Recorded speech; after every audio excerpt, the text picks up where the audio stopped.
Bueno, muchas gracias por la oportunidad de presentar este proyecto. Hago esta presentación en mi nombre y en el de mis compañeros, que juntos hemos trabajado con mucha ilusión en este proyecto que presento ahora y que habla de fragilidad. Para empezar, debemos situar brevemente la fragilidad en el marco de atención primaria. Si hablamos de fragilidad, hablamos de envejecimiento. El envejecimiento se acompaña de una serie de cambios fisiológicos que llevan a la pérdida progresiva de adaptación a las demandas del medio y a un aumento de la vulnerabilidad. La expresión más severa del envejecimiento es la condición clínica de fragilidad. Esta se caracteriza por una disminución progresiva de la capacidad de reserva y adaptación, que determina un deterioro global de la salud y que puede progresar a la discapacidad, a la dependencia, a la hospitalización temporal, al empleo intensivo de recursos sanitarios, a la institucionalización prolongada y a la muerte. A diferencia de lo que ocurre cuando la dependencia está establecida, y esto es muy importante, la fragilidad es una situación reversible, ya que intervenciones como el ejercicio físico o la resolución de déficits nutricionales han demostrado ser eficaces. Disponemos de una herramienta que es la de referencia utilizada en medicina geriátrica, que es la valoración geriátrica integral.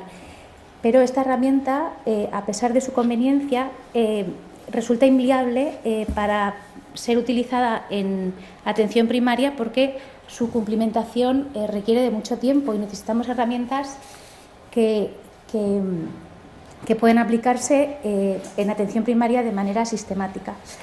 Con nuestro proyecto queremos avanzar en una propuesta de modelo de valoración integral para el paciente frágil que sea adecuada. Esto es importante porque la fragilidad es un síndrome geriátrico muy prevalente y en las consultas de atención primaria a veces el paciente frágil pasa desapercibido. Es un paciente que no está etiquetado como frágil y tiene unas necesidades complejas que tenemos que solventar, ¿no? Hoy en día se investiga y se habla mucho de fragilidad desde el ámbito de la geriatría, pero queremos abordar este tema desde la atención primaria. La idea de este proyecto surge de una reflexión de una circunstancia que ocurre a menudo en cualquier centro de salud, bueno, y en tantos ámbitos sanitarios, ¿no? En el que me pasa a mí, ¿no? En el que de repente una enfermera pues tiene que explicarte cómo es un paciente en un momento para situarte, ¿no? Entonces, el caso en el que la enfermera de repente te dice, ¿no? Pues mira, sí, va a venir una mujer mayor que vive sola, es polimedicada, creo que se ha caído alguna vez, siempre me dice que está sola, me ha llamado su hija porque ella no se aclara, ¿no? Me dice que no duerme, ¿no? En este caso, el profesional me está contando lo más relevante, lo más relevante de este paciente, pues, y me lo cuenta pues porque o yo no le conozco o porque quizás al abrir la historia yo no encuentre, no sepa encontrar la información relevante o porque esta información igual no está actualizada, ¿no? Y además el tiempo es escaso. Con lo cual el objetivo de nuestro proyecto es desarrollar una herramienta de trabajo que facilite la valoración integral del paciente frágil y su manejo al paciente que ya está identificado como frágil, al profesional que le está atendiendo en ese momento en la consulta. Proponemos un modelo en el que se utilice la información de la que ya disponemos en la historia clínica electrónica, que seleccione la información de interés y que a partir de ella se construya un modelo de valoración que identifique las necesidades clave y que pueda poner en marcha intervenciones específicas. Y este fue nuestro planteamiento metodológico. Constituimos un equipo multidisciplinar compuesta por médicos de atención primaria, por geriatras, enfermeras, trabajadores sociales y farmacéuticos, que son mis compañeros que han aparecido en la primera diapositiva. Se han identificado áreas clave y variables más relevantes y hemos identificado estas variables relevantes en la historia clínica electrónica. Hemos pilotado el modelo de valoración, hemos analizado los datos y planteamos un diseño de una versión definitiva. Este sería entonces nuestro modelo VIP. Como veis, hemos identificado 4 áreas clave y vemos cómo para cada una de ellas se recogen las características que nosotros consideramos que definen al paciente la situación clínica de fragilidad. Vamos también a justificar su relevancia basándonos en revisiones bibliográficas que hemos hecho muy concienzudamente y sin perder el foco de la visión de atención primaria, ¿no? Hemos estudiado en profundidad los espacios en los que se recogen estas variables en la historia clínica electrónica, como Savide y Osanaya, para identificar eso, dónde están. Y en un paciente real, nuestro modelo de visualización sería así.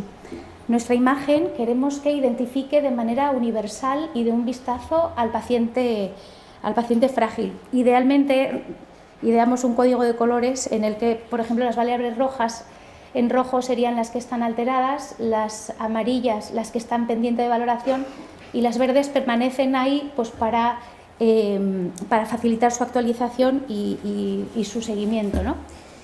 Definidas estas variables, revisamos 39 historias clínicas de pacientes que ya estaban identificados como frágiles para comprobar cómo y dónde se recogían estas variables en la historia. Y nuestros primeros hallazgos apuntan a que la mayor parte de la información considerada relevante o no está recogida o es difícil de identificar al abrir la historia clínica electrónica. Por ejemplo, vimos que el nivel de actividad física o la marcha inestable, pues raramente estaban recogidas en algunos espacios. También vemos que la historia clínica electrónica, tal y como está concebida, dificulta la recogida de información que nosotros pensamos que es más relevante para la valoración de las personas frágiles. Y también que algunas variables se recojan de forma diferente y en distintos espacios de la historia clínica electrónica. Hemos visto que en algunos casos no hay consenso para definir una misma variable. Por ejemplo, lo que un profesional puede considerar en el grado de actividad física que una persona sedentaria, pues otro profesional lo va a considerar activo, ¿no? O pasa lo mismo con la medicación de riesgo.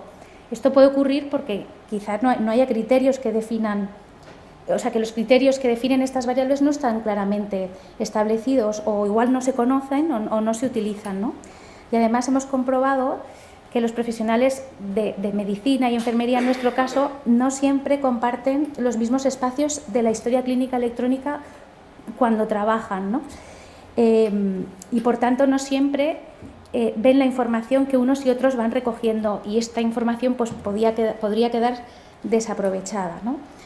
Entonces, con estos primeros hallazgos y a pesar de observar de que muchas de estas variables a veces no están cumplimentadas, seguimos creyendo que son claves para la valoración de nuestro paciente y que deben de estar recogidas sistemáticamente. Es cierto que hay una barrera en la visualización y en la selección de la información que además de dificultar el manejo del paciente, a veces puede dificultar también el trabajo en equipo. En este sentido, creemos que el PAM, que es el programa de atención al mayor que se está desplegando ahora mismo, puede suponer una oportunidad magnífica para mejorar la atención de nuestro paciente. Pero en cualquier caso, queremos continuar desarrollando nuestro proyecto y proponemos un BIP2 en el que se propone un procedimiento de registro y valoración de los sujetos frágiles. En este caso, lo que queremos es mejorar los recursos disponibles para su optimización en el ámbito de atención primaria en la práctica clínica. El proyecto propone estos 4 puntos: explorar el modo de visualizar la información relevante de forma única y conjunta, definir los requerimientos informáticos para facilitar la visualización, elaborar una hoja de ruta para la valoración del paciente y pilotar un modelo propuesto en un número limitado de sujetos frágiles. Sabemos que se trata de un planteamiento cuanto menos ambicioso y novedoso, pero ofrece la oportunidad de romper barreras porque requiere de la integración de una herramienta informática para su desarrollo y su operativización. Y para terminar, a modo de conclusión, pensamos que una gran parte de la información clave en la valoración de las personas mayores frágiles con frecuencia está poco registrada o es poco visible en la historia clínica electrónica, que es necesario facilitar el registro y la visibilización de información relevante en el manejo de estos pacientes. Pensamos que las soluciones propuestas pueden aplicarse a otro tipo de pacientes en los que el abordaje integral y en equipo sea clave, como Osakidetza y otros sistemas. Y esta última, que es la que más nos gusta y es el alma de este trabajo, pensamos que cualquier consulta debe ser una oportunidad para prevenir la dependencia en el paciente identificado como frágil. Y nada más, este es nuestro proyecto. Muchas gracias. brevemente quiero agradecer a los miembros del equipo de investigación que figuran en la memoria, a la unidad de investigación de atención primaria, en especial a Itziar Vergara, al Centro de Salud de Alza, Juan Mario Ulloa, Rafa Rotaeche y mis compañeras las enfermeras, a la OSI Donostialdea, al Instituto Biodonostia y Arantxa Abad, y a todos los asistentes por su atención. Muchas gracias.